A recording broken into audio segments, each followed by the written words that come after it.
ఉల్లిగడ్డ అంత ఊరిలో గుమ్మడికాయ అంత గుడిసెలో మునక్కాయ ఒక పొక్క ఒక అవ్వ ఉంది.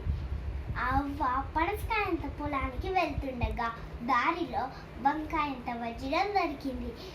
ఆ వజ్రాన్ని ఎవ్వరూ చూడకుండా పాలకూరంత పేపర్లో చుట్టుకొని భద్రంగా ఇంటికి తీసుకెళ్తుంది.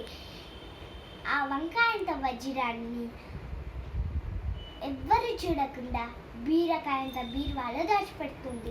బీరకాయంత బీరువాలో దాచిపెట్టడం కిటికీల నుంచి దొండకాయంత దొంగ గమనిస్తాడు. అవ్వ పొలానికి వెళ్ళాక బీరకాయంత బీరువాలో నుంచి వంకాయంత వజ్రం దొంగిలిస్తాడు. అవ్వ పొలంలో తెలియక అటువైపు వెళ్తాడు. ఆ అవ్వకి ఏదో అనుమానం వచ్చి తనని ఆగు ఏముంది సంచిలో అడుగుతుంది.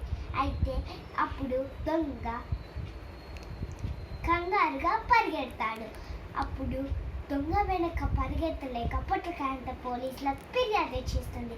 ఆ పోలీసులు జీడిపప్పు అంత జీలో వేసుకొని దొంగ వెతికే చోటుకి దొంగను వెతుకుతాడు. అప్పుడు దొంగ ఆనపకాయంత అడవిలో దాక్కుంటాడు. పోలీసులు వెతికి ఉండే చున్ని దొరకపడతారు. దొంగని జామకాయంత జైల్లో వేస్తారు. జైలుకి తాటికాయంత తాళం కూడా వేస్తారు. Thank you.